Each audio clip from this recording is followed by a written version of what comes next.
Hello, everyone, and welcome to Performance Campaigns and Optimizing Spot TV, a TV News Check Working Lunch webinar. Before we begin, I just want to alert you to a couple of upcoming webinars that may interest you. On April 15th, TV News Check and Byron Allen, the owner of the Weather Channel and Allen Media, will present Black-Owned Media Matters, a conversation with the owners of Black-owned media companies about the systemic racism they face in the business world and what advertisers and their agency partners can do to address it. On May 19th, TV News Check will present another of these Optimizing Spot TV webinars, this one focused on automation. We'll be sending you information about those webinars. Now for today's event, we're very pleased to have Janet Stilson, contributing editor of TV News Check, here to moderate today's conversation about performance campaigns, a rising trend in local TV advertising, buying, and selling. Janet, please begin when you are ready. I am ready right now. I'm so pleased to be doing this webinar. It's, as a journalist covering media, nothing makes me happier than reporting on an area of the business that is just starting to sprout up. And for Spot Television, while there's a few station groups that are transacting with per performance deals, it's still in the very early stages. So I'm really interested to hear what our panelists have to say. Before I introduce them, I just want to let you know that I will be taking questions from anyone who puts questions in the Q&A box at the end of the session. I'll probably begin that 15 to 20 minutes before we end. So around 1:40, 1:45. So as we go along, if you got a question, stick it in that box. So let me introduce our panelists. We have Kathy Doyle, who is EVP Local Investment of Magna Global. Missy Evanson, VP Sales for Local Media at the EW Scripps Company. Carrie Kearney, VP Managing Director, Local Video Investment at Horizon Media. And Ted Kramer, EVP Sales at ProVantage X. Okay, so I thought what I would do is first start out by just asking Kathy, Carrie, and Missy in that order, just to hear, I'd love to just hear how each of you conduct performance campaigns. Can you give us your, what you do, give us a description? Sure, I'll start. So we actually came up with this idea in 2019 and approached a partner, Missy, to test it. And the whole point of it was we looked at processes and procedures in the local world that maybe were a bit cumbersome and clunky and maybe didn't have to operate the way they've always operated for 70 years. And this idea of posting, scheduling UD weight, having the UD weight blown out, rescheduling it seemed like a great place to start. So we put some thought to it and created an approach that we knew it had to be a win-win-win. We wanted it to be great for our clients first and foremost. We wanted it to be good for the sales partners because we knew we had to have their buy-in to make it work. And obviously we wanted some upside for the agency. So I think the approach we came up with has absolutely done that. We really put the onus of delivering within that campaign flight on sales side on the station. They manage it, they do it, and if they deliver within campaign, everybody's good and we all go our separate ways until the next one. And if they don't, we take CPM credits upon reconciliation. And again, everybody moves on. You're not going back and forth to a buy from 18 months earlier to secure weight that is owed to our clients. So the clients get what they want when they want it, or they don't pay for it. And the sales side has more inventory to put into the open marketplace. And as an agency, we save money and time spent on processes that don't bring value. Right. We define performance campaigns as pay on delivery or pay for performance, paying only for the value of the impressions that delivered at the end of each campaign. So we approach the process through defines business rules, paying for what is achieved, not chasing after under delivery weight. So I think that we all need to move toward this model in order to keep local both relevant and thriving. And we need to align ourselves with the digital model in order to retain some dollars and not see the shift of dollars moving over toward digital. Okay. And Janet, for us, I think it just started with, we had to get out from under the boat anchor of underdelivery weight. For us, it just started with some simple analyzing of our data, which was when you realize how many spots you're using every single week to try to cover underdelivery, which goes back to exactly what Kathy said. We were never going to get out from underneath it unless you own a #1 TV station in every market. It just compounds, and sooner or later, we're using all our inventory to try to deliver as opposed to having spots to sell to clients, whether locally or nationally, to create results. And we just had to get out from underneath it. So our cause for doing it was quite simple. It was just a business model that no longer worked for us. And when you talk to people like, Kathy and Carrie, people that are willing to try something new, it was easy to get started that way. And Missy, how are you handling the reconciliation process? Is that done manually? All of that is done through automation for us now. So at the end of almost a day or a week or a quarter, depending on how anybody would like to look at that, we know exactly where we are in real time on any campaign and can add weight or not have to add anything depending on where we are with delivery. Carrie, is that true for Spot in general? Are some stations doing reconciliation manually? So we currently handle manually, which is both time consuming and requires a lot of effort. And I think as methodology has changed over the years and now there's monthly data available in all 208 DMAs, the demand for accountability has increased. Our assistants spend anywhere from 35 to 40% of their time weekly collecting, maintaining, and ensuring that campaigns are delivering. So keeping a finger on the pulse is labor intensive, and there is no set standard or format for collecting any of this data manually. We're currently in the process of testing with Premium Media 360, so we're hoping for a solution with our workflow, and we look forward to great results there. How about you, Kathy? Yeah, I would say, we're still doing a lot of it manually, but we are dangerously close, I would say, to an automated solution. We know, just as Carrie said, that has to be the answer. That really, changing the process helps overall, even if you are doing it manually, because you take that work out of the system, but automating it is really the holy grail of it. There's a lot more that comes with it when you can do it in an automated way. Which takes me to Ted, who of course is Mr. Automation. Can you give us more of an idea of how technology plays a role in this type of transaction? Sure.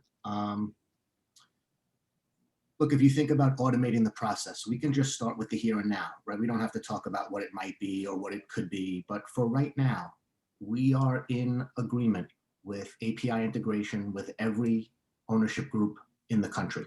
So that's either through a relationship with Premium Media 360 and or direct APIs written from the ownership groups into PDX for post-log times to come in weekly. So there's been talk for a long time about tips, standardized transfer of data. But the question always becomes, how actionable is that data once it's transferred? Inside PDX, the post-log times come in and they match to the ordered bylines. And the buyer or supervisor or the seller is seeing on screen immediately with no work being done. What ran? What time did the spots run? Do they match the ordered bylines? Was it run and not ordered? Was it ordered and it didn't run? And it all posts, again, without anybody having to do anything. So when you look at the screen, you're not only seeing delivery against what ran, you're seeing the algorithm project forward the delivery for the rest of the schedule. So when you think about pay for performance, it's very easy to get into a discussion that sounds a lot like the commoditization of inventory and ratings. That's not great for the sellers. I don't think it's great for the agencies either. The idea is to actually deliver value to clients. So while that campaign is running, how is it delivering? Against what metrics? Is it successful and or failing? And what do the sellers want to do about it in real time? What should the buyers understand about it in real time? The technology we provide allows for that to happen without anybody spending 35 or 40% of their time doing anything. That's what we're excited to talk about and show people. We're stewarding campaigns right now inside the platform with our partner agencies. We are excited about the potential, right? Pay for performance. It's all going to evolve. Nobody knows yet exactly what it's going to be. The trick, I think, is to find the right technology partners. Kerry mentioned Premium Media 360. We work with them in terms of bringing post-log times in. Everybody's going to have to figure out, who do you want to work with? Who do you want to connect with? Who can provide a solution? And we're pretty excited, I think, to be very much a part of those discussions and considerations. So Ted, what percentage of the transactions that flow through your system are per performance campaigns at this point in time? You know, even if I knew, I don't think it would be right for me to say. It's not that's not my business. The buyer and the seller are negotiating business inside the platform. All I do is make sure that everybody has their orders and the make goods went through and the system doesn't crash. But it's not my business to talk about how our partner agencies are or aren't conducting their business. I really don't know. Point taken. You know, us journalists, we always have to ask one more question than we're supposed to. It's Certainly. our job. I wanted to actually get everybody on the panel to answer that question. Missy, you want to take it? What's the percentage? That's pay for performance right now, Janet? Yeah. Look, on the national side of our business, of course, I'm not going to share the exact percentage, but let's say we're north of 70% right now. Okay. And Carrie? We range between 35 to 40% from the local perspective. Okay. And Kathy? Yep, we are in exactly the same spot as Carrie, 35 to 40%, with some big ones pending. So hopefully we'll be a lot closer to 80 or maybe even 100 by the end of the year, we hope. That's the goal. Yeah.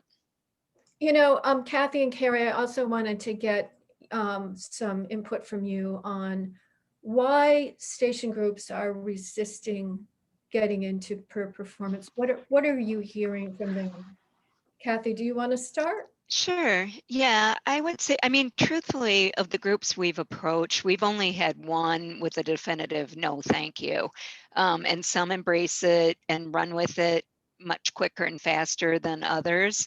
I think the biggest challenges, and we've seen it in a lot of different facets of local change that's happening, people are just resistant to change and really not looking at it. When I think of the way, you know, Missy and Michael and the Scripps team, when we talked to them about this, the way they took the ball and ran with it as an opportunity to reassess and realign their business model, that was brilliant. And we didn't direct that. We didn't have anything to do with that really, but they did it really in textbook fashion. And but that is because they are open and embracing of change. And, you know, I think Carrie alluded to this earlier. If we don't change as an industry, local will be left by the roadside. We have to get this figured out. We have to make it smarter. We have to make it leaner. We have to keep it as a good and viable option for our clients. We know it drives business. We know it drives business for our clients. But if we don't execute it in the smartest way possible, it won't be a great option for our clients. And that's really all we're trying to do. What are you hearing, Carrie? I think it's an accountability issue for some of the stations, coupled with the primary question of how do you account for the stations that don't monitor daily information? You know, those RPD markets, the monthly data just cannot support in-flight optimization as fluidly in real time as the overnights can in the metered markets. And then I think another issue comes down to whether or not the stations have an estimating algorithm. You know, that can appear very daunting initially. And as we all know, there are platform solutions to help with that. It's just getting to that next level of a comfort zone. Do you think it has anything to do with stations thinking that this is somehow going to cost them money? I think it boils down to nobody really wants to overestimate and then not be able to fulfill at the back end. I think that's a really good point. And that was part of what I thought about for this is historically on the sales side, it pays to oversell. It pays to overestimate. This flips that on its head. You don't win by overestimating. You win by estimating correctly. So but that's a big change for sales side, frankly. And Ted, do you think that the resistance comes from a similar place as the resistance to automation? Is there any kind of correlation between the two? I think a general resistance to change is fair. I don't think that's only in our space or our industry. I think a lot of businesses and a lot of executives know how they do the business and they're comfortable when change is a little bit nerve-wracking. But I think, that has changed a bit over the past couple of years. I think I took this job about 5 years ago. People's willingness to understand where we're at right now in terms of automation being a part of the future is different than it was 5 years ago. Pay for performance, different business models. There's no reason why it can't move in that direction. It takes a little while to get people on board with something new. But if it makes sense and it keeps the dollars in local broadcast, then it is good for everybody's business. It's hard to imagine things not moving in that direction. Right. Okay. Carrie, I wanted to ask you, and also Missy and Kathy, about what are the, I mean, we've alluded to some of the challenges already in doing per performance deals.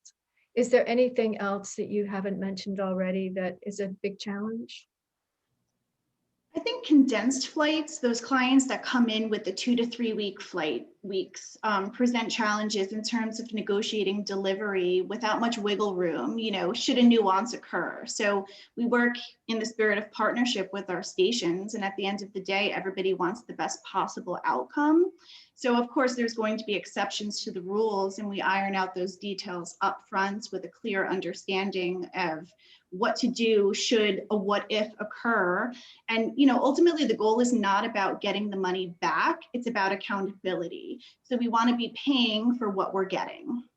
Right. Missy, you want to take it? Look, I think at the root of all this, where all of this really intersects, is in the willingness, no matter what side of the business you're on, is to have partnerships where people are willing to change the business rules, right?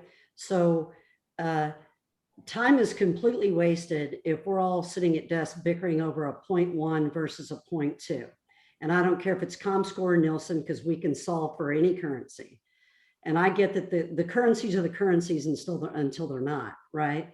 But first of all, I think using data and algorithms that can be built to do future modeling on ratings estimates.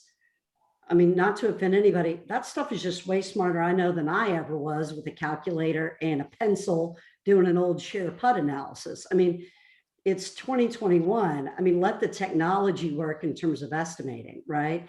Get buyers out of that business, change the business rules. If we're going to put ourselves on the line for paying for under delivery in real time at the end of every quarter or whatever the different agreements may be, then it's okay. Let yourself change and get out of that. We don't need to worry about make goods. Give us the client guardrails, what shows they want to be in or what day part mix, and let us go to work and utilize every available piece of inventory we have to get that scheduled to deliver. And so really, I mean, if you can get to agreement and comfortable with changing a lot of the old school business rules, you can get there in this space. But if people still want to be trapped at desks, arguing about tenths of points, we're never going to get there. And then I say that because, Janet, then, the next step, and people like Kathy and Carrie are already there. It's like, once we let's do this now, because this is just a means to an end where we've got to get to outcome based. People are so tired of hearing me say it, but I got to say it again. I mean, in the perfect world, give me 30 grand, let me sell 300 trucks and let me prove that to you. And then all this ratings back and forth nonsense is obsolete anyway, right? But this is just step next. But Ted nailed it. Well, we've all talked about it. The change management piece in the business rules is the root of it. I mean, that's our opinion anyway. If I may, Missy, right? You talk about an algorithm, and we have a fair amount of experience in that. When we project the schedule forward, we do not use the algorithm for sports and specials. There are buyer and seller expertise that have to be part of this business. When it comes to late news, I promise you, the buyer and seller don't have to be fussing over the number. The algorithm can do it just as well, if not better, right? All the strip programming, all the day, date, and time stuff, which is a huge percentage of inventory transacted. Literally 0 time has to be spent. And if you want to take the algorithm down 5% and be conservative, good, 2 clicks, down 5% and go. But the home team football game, NFC divisional championship, I don't get involved. We give you the data so you can estimate it, but we project that forward at the estimated rating on the order. We let the buyer and seller hash that out. There are parts of this where people still are going to be part of the routine. The idea of the algorithm, the idea of the automation is to make that person-to-person time spent valuable to the client, to the agency, to the station group. And look, over the last couple of years, I think we're all figuring out how better to do that and how better to move, right, toward automation. But the idea is not to eliminate the discussion, the negotiation, the value, or even the estimating of some of these, right, market-specific events. It all kind of has to come together, like you're talking about business rules and agreed upon ways to move forward, but the right technology. And I really do feel like the right technology partner. We don't have all the answers. It's not like I'm sitting here saying, oh yeah, sign up with us, pay for performance starting tomorrow. It's perfect. But when you think about the backbone and the structure and the ability to operate in this space, I think the trick is to choose the right partner to move as the industry is moving. And I hope, that's how we're perceived, at least by some of the people on this call. That's what we would be here representing. Kathy, before you respond, I just want to let the audience know that you see now on your screen that there's a poll question. Once Kathy Haley gets the responses from all of you, she's going to post the what everybody has said, what the results are. And I'm just going to ignore what she's doing on that front. I'm just going to keep the conversation going. So that's how it goes. Kathy, challenges. Yeah, so I pile into what Carrie said about clients with limited flexibility makes it more challenging. It's not impossible, but more challenging. And then the other thing that we've run into that does make it harder is for stations that do not subscribe to Nielsen, because we are a Nielsen shop. So again, not insurmountable by any stretch of the imagination, but it does make it a little more difficult. But we're working through it. So that's the other outlier challenge, I would say. So let's take the flip side and talk a little bit about benefits. Are there any benefits that we haven't discussed so far, Kathy, that you think are worth noting? Well, I mean, Missy's kind of started the conversation, but it really is the building block to what comes next. And there are benefits of time spent and clients getting what they need when they need it, all those great things that are very important. But I think the most important thing is how it sets us up for future, which is audience informed and audience based buying. You can't have that without this. So it's a critical step in the process and the movement to true audience based buying. So that to me is the biggest benefit. Missy, do you have any further thoughts about benefits? Look, I think the biggest benefit for us so far is so simple. I don't have to start a single RFP conversation with, what are we going to do about the 1,000 impressions that you owe us from last quarter, or the 10,000 that you owe me from 2019, right? Like, it just doesn't start. We just get right into the business and build schedules and work together. It just has simplified it so much. Carrie, what are your thoughts? I think the most important benefit is that once the campaign is over, should there be any under delivery, we're not chasing any compensatory weight. So that saves such countless hours on both the buy and the sell side. And, from the agency perspective, there have been times that we've picked up business, and when you pick up that business, you can see how much under delivery weight is owed. So you're starting in the hole, and not having to deal with that moving forward, I just think puts us all from a different level of accountability. Okay, so Missy, I think you mentioned technology as something that you use to estimate ratings for these campaigns. What's your secret sauce? Do you have the scripts have a certain technology that they use for this? I'll say we have sauce, not to share, but yes, there's Ted's favorite word. I think he said it might have been his favorite word. But yeah, there's an algorithm, and our partners that we do this with, we agree that we run with our algorithm, and it works. I see Kathy nodding, so that makes me feel good. So is Carrie. You know it But works. yes. Mhm. And how has it increased your revenue, or has it? The per Oh my campaign? gosh, it absolutely has, because I'm not stuck in under delivery weight, continuing to under deliver. I'm not using those spots anymore on our stations to continue to run under delivery schedules. Local sellers and other national advertisers get to purchase those spots from us now, instead of me just running UD on top of UD on top of UD. So it absolutely has resulted in revenue. Are we talking about single digit increases, low single digit, double digit? What are we talking? Janet, I'll never answer that question publicly, but let's say it's going well. Okay. Fair enough. Can you say, are we talking significant, or are we talking just a little? Significant. Okay, all right. I have a question as well for Carrie, Kathy, and Missy. What how much of a challenge is audience measurement when you're doing these per performance deals? Kathy, you want to take it first?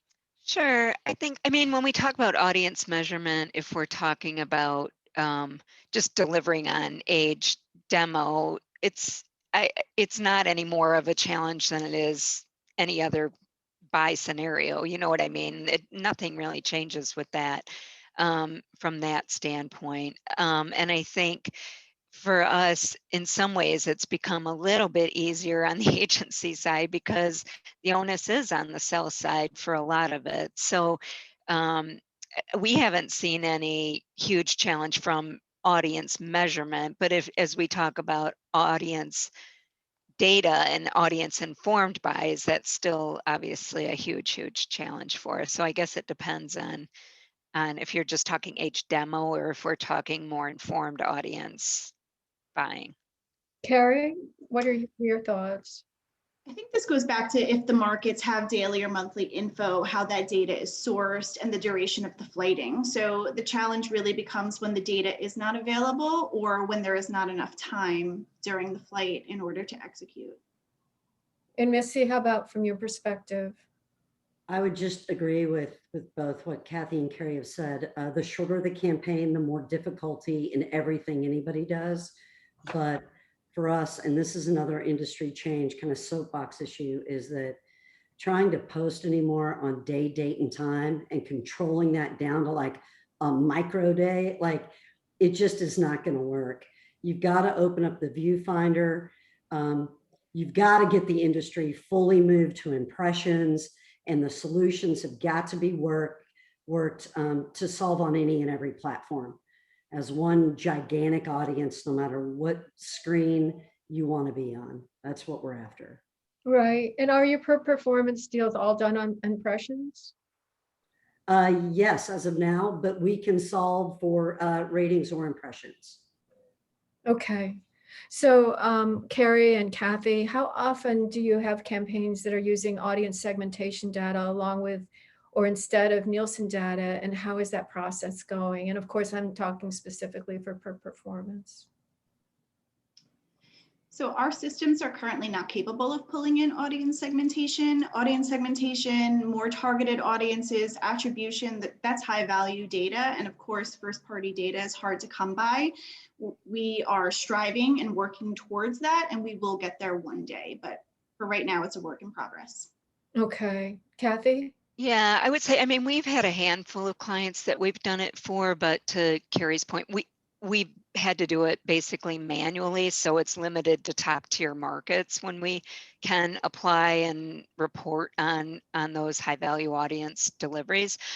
We do have an automated solution ready to test, but we haven't tested it actually yet. So within the next couple of quarters, we should have a good beat on that, which is a total game changer. You know, once you can apply, you know, I know all the major holding companies have their multi-billion-dollar data sources that they've paid for, and we are all very anxious to be able to use them, but you can't use them in local without an automated solution. So that will be a big change in the coming year, where we harness the power of that data.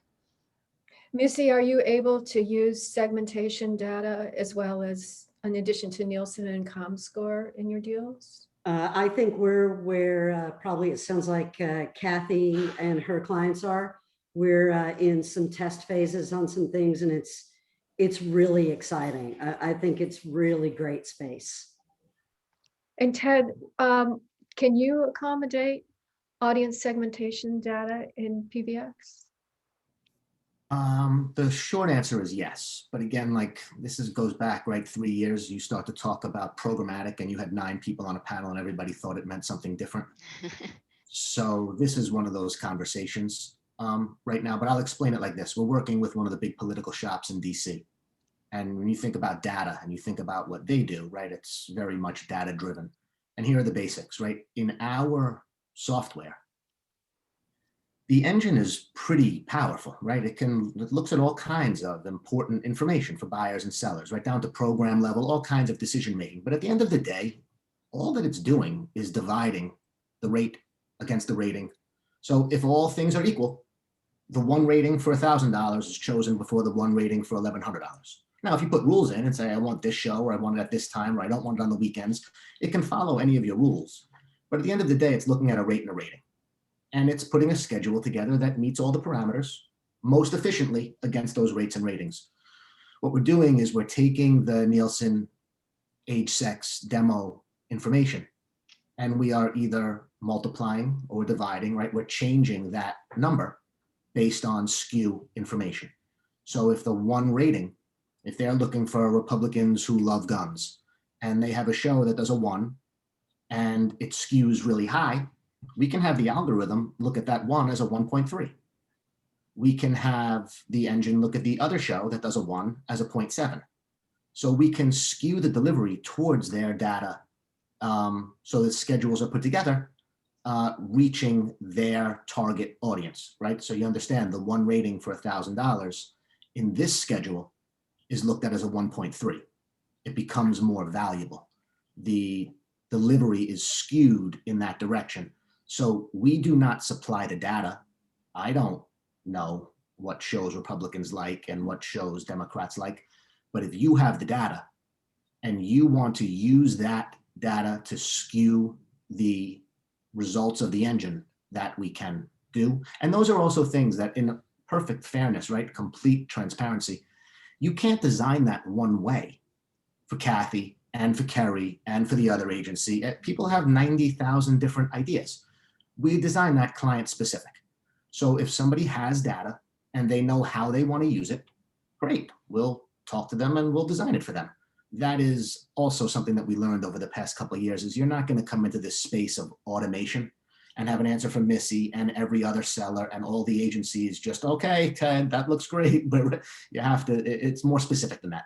But the answer to your question is, as it relates to data, yes, it can be applied to optimizations today using PBX.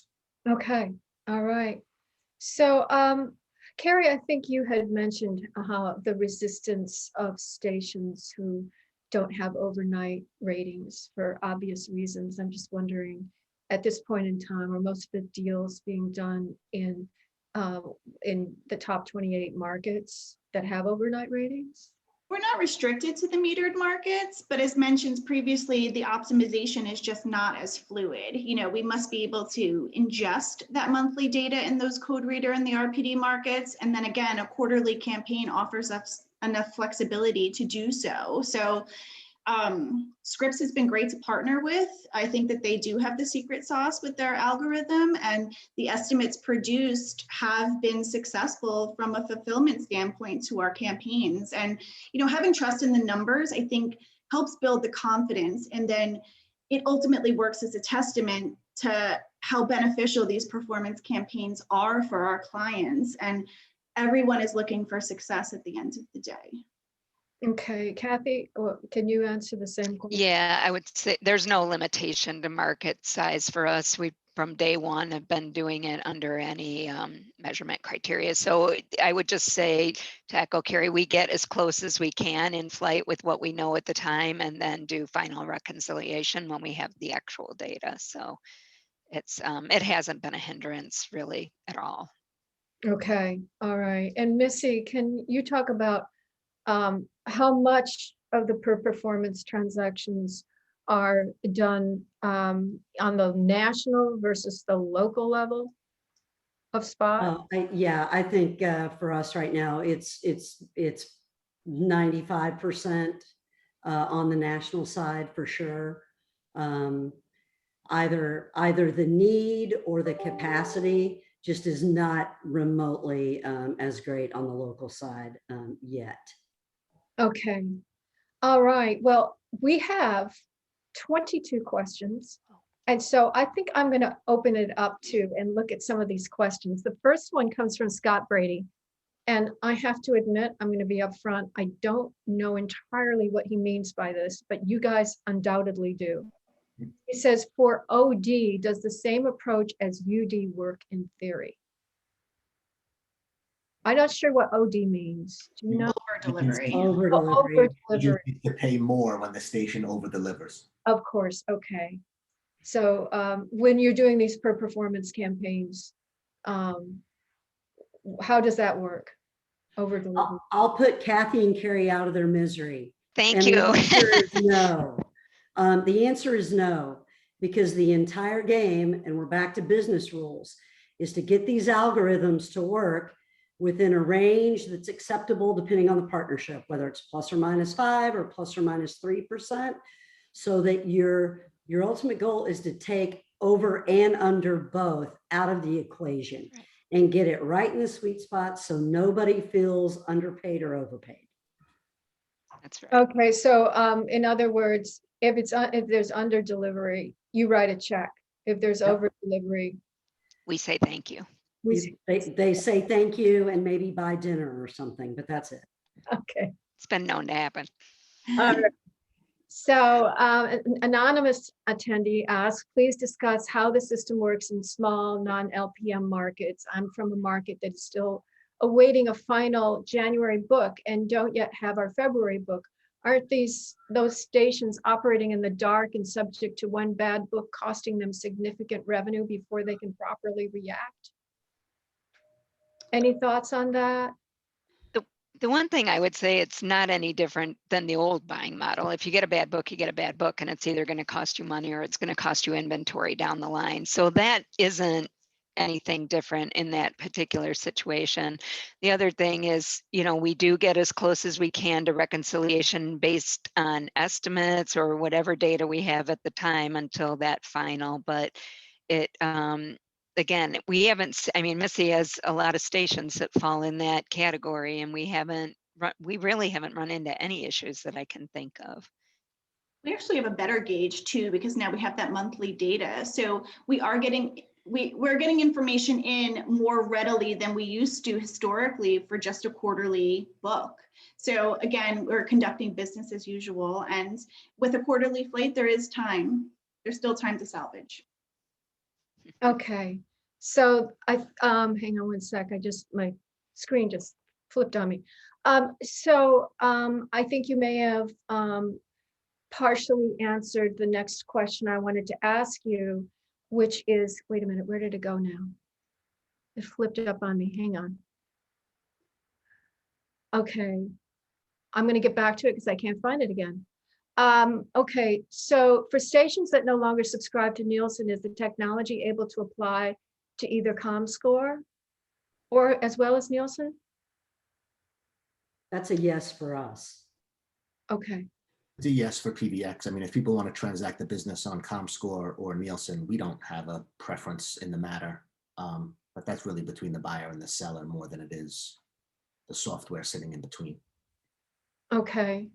So Missy, you addressed the next question already, but let's just take it and get everybody's reaction. The upside for the station seems minimal. It's like taking per inquiry, which strong stations rarely take. Anybody want to take that? I used to work in sales, and I'm not trying to speak for Missy or, overstep my role in this thing.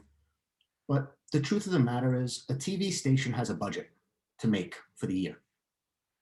Under delivery weight is carried on that books as a negative, as a minus. No financial firm is going to come look at a TV station ownership group that owes a gazillion rating points and then listen to that TV station group talk about how much money they're going to make by selling all of those ratings. If you owe them, you owe them. They get taken out of the figure moving forward for what you can bill. So the point that was, Kerry kind of made earlier was like, or Kathy made earlier is like, okay, look, the under delivery happens. So, okay, you're right. You write a check back. You don't get paid on it right now, but you still have the inventory in the future to go and sell. So it kind of is a wash. The idea that it hurts the sales side, I don't know if that's any more true than it is to hurt the sales side to be on the hook for Nielsen information from the beginning of time. There's a whole discussion about that. But again, I don't want to speak for the salespeople. And I certainly don't want to be here representing something that I'm not, paid to represent. But from what I understand in the industry is the deal is made. You owe the 100 rating points. You either owe it now or later. I don't think anybody really disagrees with that. I think it's more just a matter of getting both sides together to see the information in real time, to be able to act accordingly in real time and deliver best for the clients, right? We've been on this thing for 40 minutes. There hasn't been a lot of talk yet about the clients feeling comfortable in local broadcast because of the value being delivered. That's what this really should be about, the sellers and the buyers, delivering value to clients through local broadcast. And if you can do this in real time, you're in a better place than you are chasing stuff 6 months later and 9 months later. That's just common sense more than it is the buy side or the sales side. And Ted, to that, another important part of that for us is, look, at the end of the day, this is still a business. Your reputation is everything. An old analogy that's so true that someone told me a long time ago, and actually it was a person at an ad agency. They said, look, we place a buy with you guys almost like buying a car. We bought a car with 4 wheels. Why are you trying to give me back a car with 3 and push that other tire I'm missing down the road for 6 months or a year, or in some cases 2 years? People are chasing under delivery. And it was the most simple thing I've ever heard. But at the end of the day, you just want in this life what you pay for. And at the back of that is your reputation. And it absolutely is pay me now or pay me later. Reputationally, just get it off your back and let's move on. It's right for everybody. And take the work out of the process, and you can put it in the marketplace probably at a higher CPM than you sold it to me originally. So there, I don't know. I don't see how you don't see an upside for the stations. It's a change, but I think we set it up to be a win for clients, agencies, and stations. And I think that has come to fruition for those that are doing it. So when you're doing these deals, is there ever a type of deal where there's a margin of error, so you only pay for performance if it falls below 90%? Is that ever an option? That's just writing the business rules between companies and clients and whatever. I mean, you're still negotiating the business rules that you want to live with. So it's not one size fits all. I guess that's how I would answer that. Okay. So another anonymous attendee asks, smart stations do not overestimate, we underestimate, so we do not owe under delivery weight. What is the percentage of stations that consistently underdeliver at 90%? I don't know. Can any of you answer that question?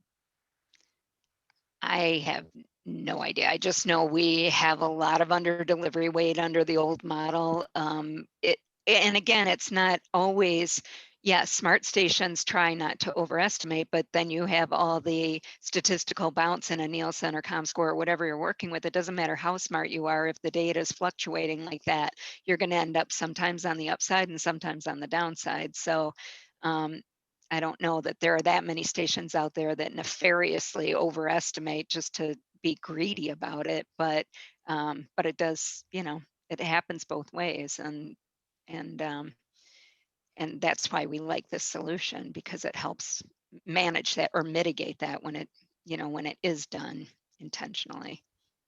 Right. I think it definitely helps to mitigate, and every market has its own set of nuances, and we live and die by a standard of ratings and impressions. And I think that this model was built so that we have consistency now, and the old model wasn't working, carrying over that under delivery. So in our partnership, we just find that things run more fluid. Okay. How are you addressing guaranteed deliveries based upon attributed cross-platform audiences provided by Nielsen and ComScore? What does that mean? William McKenna asked the question. William, if you're there, I assume you're still there. If you want to explain what you mean in another question, we'll get back to that one. Okay. So Carl Pruding asks, in a true partnership, there is a sharing of the downside and the upside. Moving forward, can stations start to get paid on the upside for schedules that are over delivered? Okay, I guess we already answered that. You just give them a thank you if they over deliver, right? I mean, right now that's the model. I don't know if this changes. I don't know if, I guess a lot depends on data and how it goes forward and how we go with audience-based buying and audience-informed buying. I wouldn't say never on that, but right now, because the onus of the algorithm and the estimating is on the sales side, this is the way that it's worked out for everybody that's done it with us so far. So. Okay. So what does a media buyer need to know about pay-per performance? Does it fall on the seller? Oops, here comes another poll question. Hang on. Just lost my question. Hang on.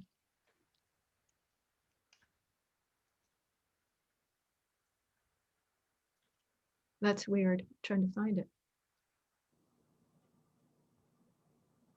My screen flipped on me again. Hang on. Okay. Okay, here we are.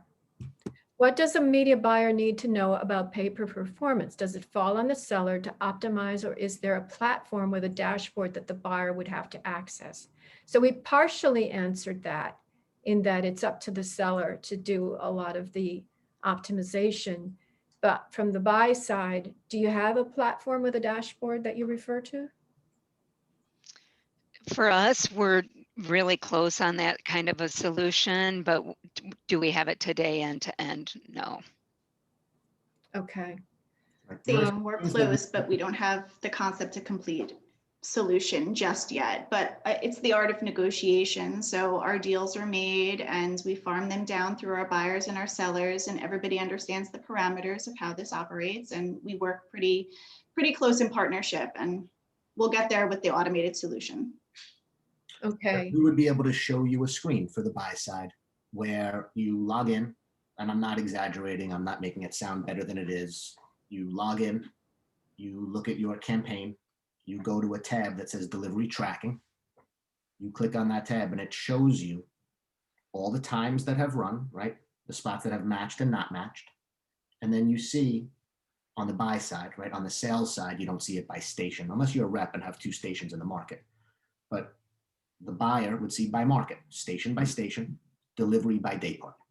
So far 3 weeks into a 10-week campaign, the market is coming in at 86%, but Prime might only be delivering at 68%, right? That matters.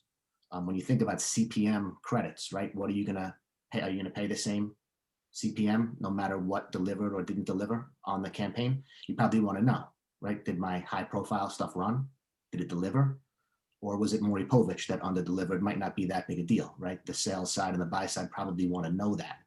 So on these screens, it's showing you by station, by day part, what has posted and delivered already, and what is projected to deliver for the rest of the campaign. So we can be on the phone, buyer and seller, with, look, you're only scheduled to deliver at X%. We should get ahead of this. That kind of proactive approach, it has to do with actionable data. Send all the post log times you want to the agency. If you have to sort through 10,000 of them and try to make sense out of what happened and where am I at, it's only worth so much when you can look on the screen and immediately know, here's my delivery, here's the projection, here's what it looks like.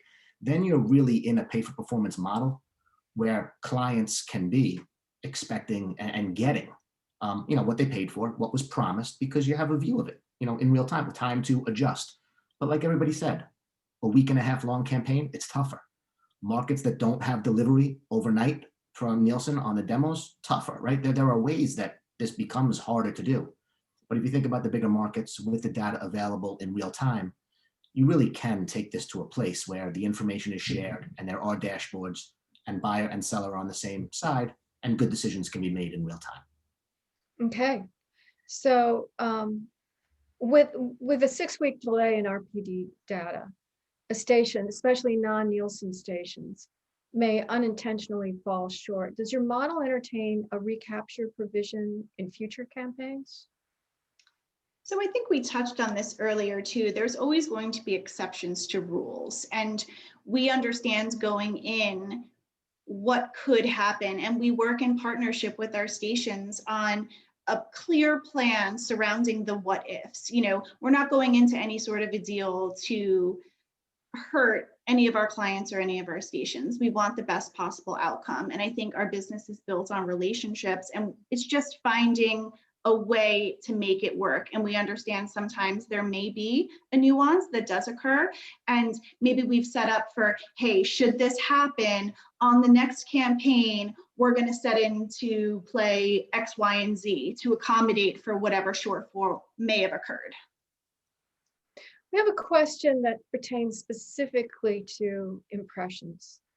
The person who's asking is wondering, there goes another whole question, hang on.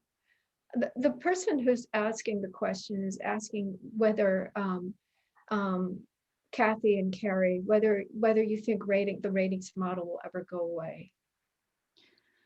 Well, I mean, for us, it basically has gone away. We only transact on impressions on the side of the house. We've been doing it for years. From the talk in the industry, it sounds like it's going away over the next year or so. I don't know, but I would think it is going to go away. Carrie, do you have a thought on that? Well, we are shifting over to full impression-based buying, and I do believe that moving forward, the impression will be the ultimate end-all be-all, but we will be tying back to ratings to some degree, because I do think it is important for some clients to understand the correlation between the ratings and the impressions. So I think that we will move to full impression-based buying, but we'll always be able to tie back to those ratings when need be. All right. Is there a way to do a partial buy with per performance only to stations who perpetually under-deliver, or those below 80%? But why would you want to? Because you'd want to hold everybody accountable to the same degree. Okay.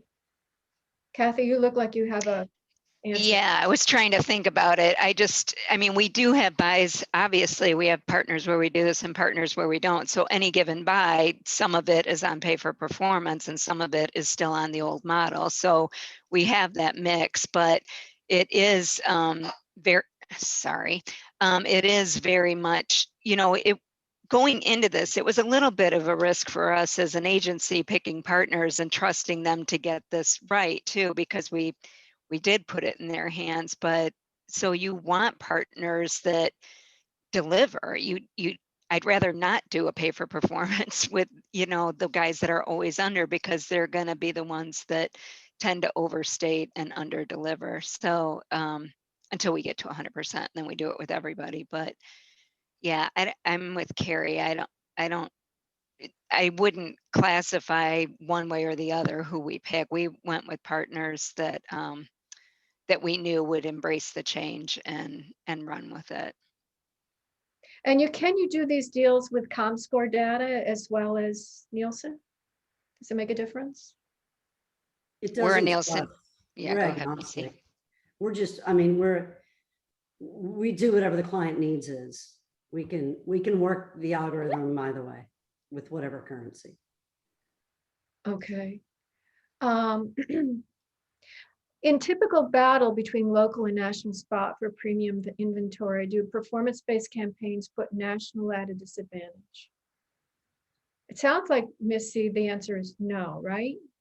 No, absolutely not. I think, look, I think it's helped national tremendously, move faster, remove some friction. Like I think I think it's all good. And again, you know, they were both just talking, Kathy and Carrie were just talking about how, look, we know we haven't made it easy necessarily on buyers. You know, on our good day, we have 2 stations in a market. A buyer still doing potentially the old way of posting and tracking down under delivery with 4 other partners, right? Or at least probably 2 other companies. We just are glad to not be the one to have to get the phone call or cause the trouble for once. We look at it as we're one less person that they have to call and deal with. So maybe that puts a smile on their face and some money in our pocket.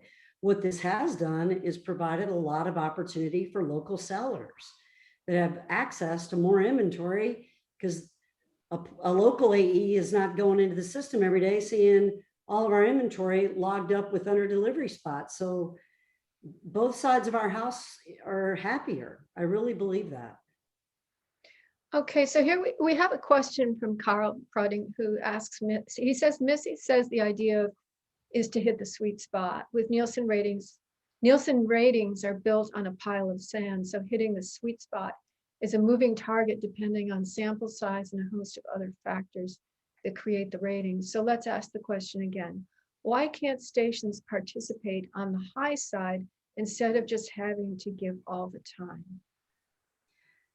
So I'm going to challenge you to rethink your thinking and go back to data and the way potentially algorithms could be written, right? You have to think, yeah, Nielsen is quicksand. I don't even call it sand, it's quicksand. So you've got to use data to rewrite predictive modeling differently than the way it's been done in the past. And different groups are going to do that modeling different ways for sure. And it's up for an agency to agree to the way someone wants to model or predict those ratings or not. So I think the way that you get there is different. When I talk about the sweet spot, it's that whatever any group potentially is going to build to model or predict ratings, you've got to just run it and rerun it to try to get to plus or minus 3%, 5% on the outside. So when I talk about a sweet spot, the sweet spot is the same it's been since I got in this industry almost 30 years ago, which is plus or minus 5%, and everybody's happy. I got to be honest with you, like, I can't remember the last time I've seen a station deliver at 115% on anything. So the concept of over delivery sounds really nice in theory, but I think the percentage of that happening in today's world, no matter if you're pay for performance not, is kind of a pipe dream. And I don't mean that disrespectfully to anybody. And Kathy and Carrie should actually speak to that. I don't see our stations having that issue a lot if it's pay for performance or not. And by the way, whether we're number 1 or number 5th rated, it doesn't happen anymore. Yep. We're in agreement right now with one of the big holding companies to provide them with optimization software for their inventory, right? And very specifically, here's what I mean. Kathy has a campaign running and Kerry has a campaign running, and I'm the station, and they both bought late news. Arbitrarily, one of those spots is placed following my best night of prime in the first break in the first week, and the other one runs Saturday night in the last break. The one that ran after the good show in the first break is going to over deliver. The one that ran on Saturday night is going to under deliver. Now, nobody manually can look at every single spot on a TV station and every single order and all the delivery, especially when you start looking at these performance-based models, and appropriately place the spots for next week to accommodate for over and or under delivery. But an algorithm can. The software can. So what will happen is after that first week and an understanding of what was ordered and what was delivered against each of those campaigns, if Kerry ran in the good break last week, it's not going to happen again the next week. There's no reason to put it there again if she's over delivering. It makes sense to put her on Saturday night now, put Kathy in the good break, and hopefully you have both clients delivering. That is not possible manually. I don't care how much time a traffic manager wants to spend or any state, it's a gazillion spots. It's all day long. It's a million considerations, but just like a calculator. If you automate that process and you have the right software, now what you can have is a TV station actually placing spots. Sure, are the Nielsen ratings perfectly predictable? They are definitely not. But in places where you have information coming in to activate against that delivery in real time is where this really has to get to for people to find the true value in these types of campaigns. That is a path, I mean, that's a path that we're on. It's an exciting path. Well, with that, I'm afraid we're going to have to wrap it up because we are at the 2 o'clock mark. I want to thank all of the panelists. This has been a fabulous conversation. Kathy Doyle from Magna Global, Missy Evanson at the EW Scripps Company, Carrie Kearney at Horizon, and Ted Kramer at Provantage X. Thanks everybody for joining us. Thank you. Thank you.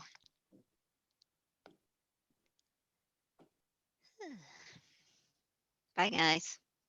Thanks, Kathy. See ya. Bye.